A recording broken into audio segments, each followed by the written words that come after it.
Hi everyone, welcome to my YouTube channel pi classes by Monika. हम देख रहे हैं आज आप लोगों को सीक्वेंस में लिमिट सिखा रहे हैं और एक बहुत इंपॉर्टेंट करवा रहे हैं जो आपके एग्जाम के पॉइंट ऑफ व्यू से भी बहुत इंपॉर्टेंट है। तो चलिए कंसंट्रेट करिए और लेक्चर स्टार्ट करते हैं। लिमिट ऑफ ए सीक्वेंस आपको पता है सीक्वेंस को इस तरह रिप्रेजेंट करते हैं। एक sequence xn is said to be tend to the limit x when n tending to infinitive। अगर कोई sequence n tending to infinitive पर x की तरफ कन्वर्ज करती है, if for each epsilon greater than 0, तो आपको क्या चुनना है? एक एप्सिलॉन चुनना है जो एक पॉजिटिव नंबर है। There exist a positive integer n0 such that, उसके रेस्पेक्ट में एक इंटीजर लेंगे n0 सच दैट, ये कहिए n0। तो आप लोगों को शो करना पड़ेगा xn किसकी तरफ कन्वर्ज कर रहा है लिमिट में, x की तरफ। तो xn माइनस x का mod less than epsilon for all n greater then n0। तो जो आप लोगों ने डेफिनेशन लिखी उसका मतलब क्या है? n टेंडिंग टू इंफिनिटिव पर सीक्वेंस xn किसको कन्वर्ज करती है? x को। यानी कहने का मतलब ये हुआ, जब आप लोगों को लिमिट फाइंड करनी है तो आप क्या करिए, सीक्वेंस की nth टर्म लिखिए, उसमें लिमिट लगाइए n टेंडिंग टू इंफिनिटिव, तो जो आप लोगों का आंसर आएगा वो सीक्वेंस की लिमिट होगी। तो देखिए जैसे हमने किया, एक सीक्वेंस हमने ली 1/n, इस पर limit n tending to infinitive xn लगाया तो क्या होगा? Limit n tending to infinitive xn की वैल्यू क्या है? 1/n। 1/इंफिनिटिव क्या होता है? 0। That is limit of xn is 0। Okay, ये होती है आप लोगों की सीक्वेंस की लिमिट। आगे देखिए, थ्योरम मोस्ट इंपॉर्टेंट है, प्लीज ध्यान से करिए इस थ्योरम को। क्या लिखा है? Every convergent sequence has a unique limit. हमने आप लोगों को कन्वर्जेंट सीक्वेंस की डेफिनेशन पढ़ाई थी, तो पहले एक काम करिएगा, जब आप ये थ्योरम प्रूफ करेंगे तो उससे पहले आप लोग लिमिट की और कन्वर्जेंट की, लिमिट ऑफ ए सीक्वेंस और कन्वर्जेंट सीक्वेंस की डेफिनेशन देकर आइएगा। उससे एक तो आप लोगों को क्लियरिटी आएगी कि कन्वर्जेंट सीक्वेंस क्या है या लिमिट क्या है। ठीक है, दूसरी बात, जो चेकिंग करते हैं उनको भी अच्छा लगता है कि आप लोगों को सब कुछ आता है। ओके, तो देखिए क्या प्रूफ करना है। Every convergent sequence has a unique limit, या a sequence can not converge more than one limit. या तो ये कहिए कि कन्वर्जेंट सीक्वेंस की एक यूनिक लिमिट होती है, या फिर ये कहिए सीक्वेंस एक से ज्यादा लिमिट पर कन्वर्ज नहीं करती। तो बताइए सबसे पहले हमें क्या करना है? कन्वर्जेंट सीक्वेंस लेनी है और उसकी लिमिट लेनी है ना। तो हमने सबसे पहले क्या लिया? Let xn be any convergent sequence if possible. हमने पहले xn कन्वर्जेंट सीक्वेंस ली और फिर कह रहे अगर पॉसिबल हो, let sequence xn converges to two distinct number l and l dash.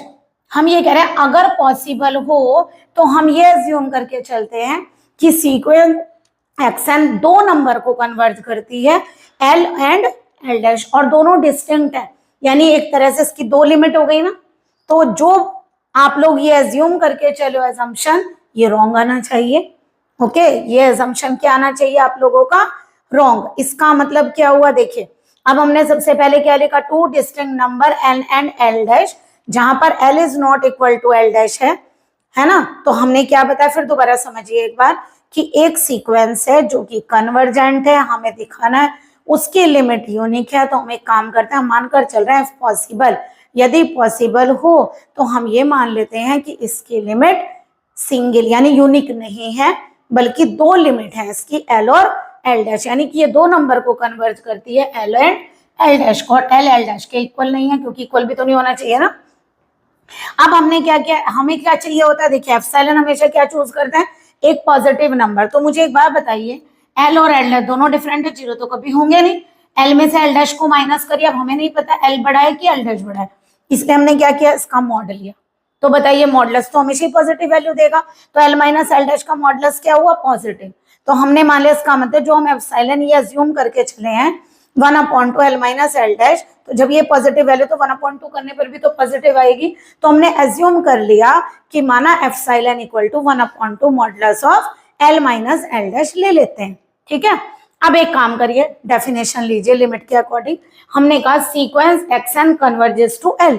अगर सीक्वेंस xn l को कन्वर्ज करती है, अभी आपने कहा ना l और l दो को कन्वर्ज करती है, अगर एल को कन्वर्ज करेगी देन बाय डेफिनेशन क्या लिखना है, for a given epsilon greater than 0, देखिए लिखा है there exist a positive integer m1, m1 इसलिए माना क्योंकि हमारे पास दो हैं, एक में m1 मानेंगे एक में m2, तो m1 सच दैट क्या माना बताइए हमने क्या कहा, xn माइनस उसकी लिमिट, xn माइनस लिमिट क्या है l, उसका मॉडुलस। देखिए वैसे तो एप्सिलॉन होना चाहिए क्योंकि वहां एप्सिलॉन लिखा है, अभी आपको समझाते हैं कि हमने एप्सिलॉन बाय 2 क्यों लिया है, ये भी आप लोगों को समझाते हैं। For all n greater than equal to, हमने क्या नंबर माना m1, तो हमने n0 की जगह क्या रख दिया m1।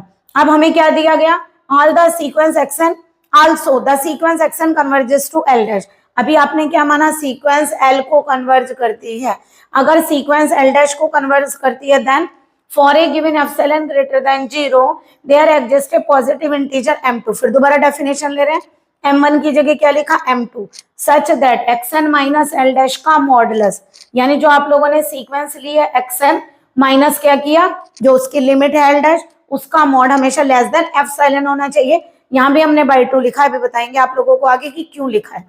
For all n greater than equal to m2, तो सीधी सी बात है क्या हुआ, एक xn सीक्वेंस लेकर चले, उसकी दो लिमिट्स ली l एंड l डैश, यानी दो नंबर को कन्वर्ज करती है l एंड l डैश, दोनों डिफरेंट है, एक एप्सिलॉन नंबर चूज किया, एप्सिलॉन चूज करते वक्त हमेशा पॉजिटिव लेंगे, तो इसीलिए l माइनस l डैश का मॉडुलस पॉजिटिव है, 2 से डिवाइड करेंगे तो भी पॉजिटिव आएगा, तो जो एप्सिलॉन हमने चूज किया है ये वाला वो पॉजिटिव नंबर होगा।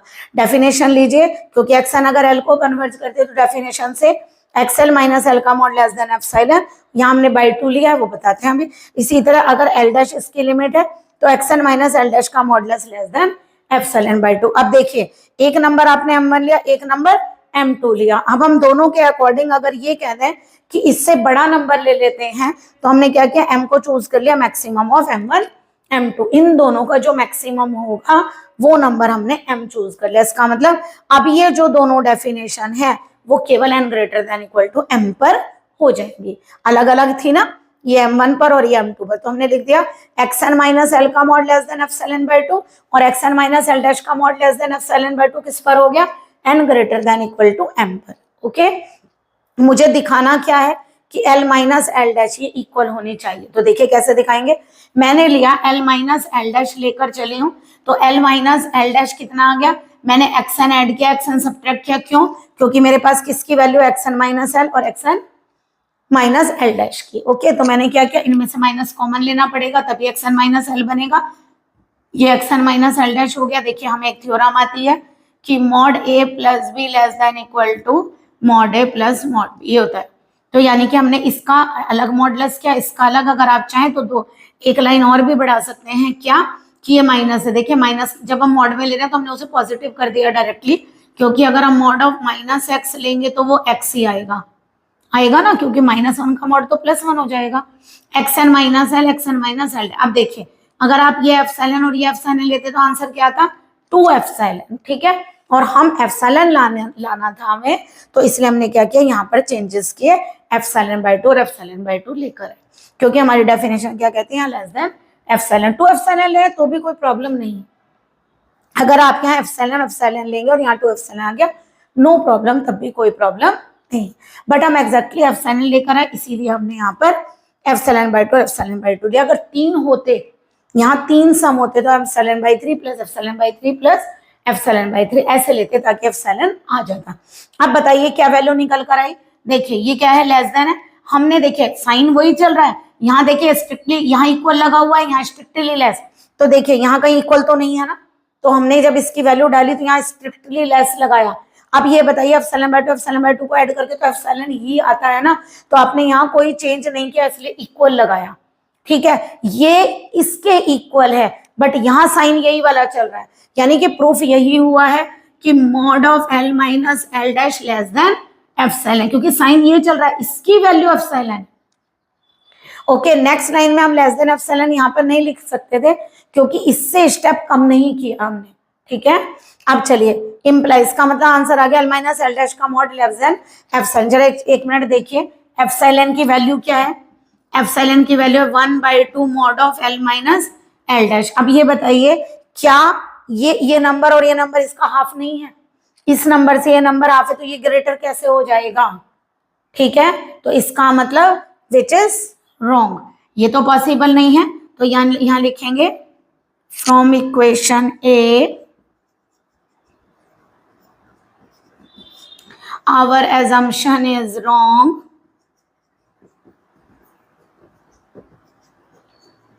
यहां पर एक चीज और लिख दीजिए which is not possible, less than epsilon, क्योंकि epsilon is equal to that is mod of L minus L dash less than epsilon not possible, क्योंकि ये छोटा तो हो ही नहीं सकता। Equation from equation A our assumption is wrong, hence sequence xn does not converge more than one limit, एक से ज्यादा लिमिट को कन्वर्ज नहीं करती। या फिर therefore आप लोग ये भी लिख सकते हैं every convergent sequence has a unique limit, therefore every convergent sequence has a unique limit। देखिए, क्योंकि जो हमारा एजम्पशन था ये वैल्यू गलत आई, अगर यहाँ पर जो आप लोगों का लास्ट कंक्लूजन आया अगर वो गलत आ रहा है, ये रॉन्ग है ना आपका कंक्लूजन, क्योंकि इससे ये लेस हो नहीं सकता है ना। अगर ये इससे नो लेस नहीं हो सकता, इसका मतलब हम ऊपर कहीं गलत लेकर चले, इसका मतलब हमारा एजम्पशन जो हमने लिया है वो रॉन्ग है। हमने एजम्पशन क्या लिया था कि सीक्वेंस दो नंबर को कन्वर्ट करती है एल एंड एल डैश को, इसका मतलब सीक्वेंस केवल एक ही नंबर को कन्वर्ज करेगी, यानी कि कन्वर्जेंट सीक्वेंस की लिमिट यूनिक होगी। ओके, मोस्ट इंपॉर्टेंट थ्योरम है, आई होप आप लोगों को क्लियर हुई होगी। नेक्स्ट लेक्चर में आप लोगों को नेक्स्ट थ्योरम कराएंगे। Then please like and subscribe my channel. Good day and take care.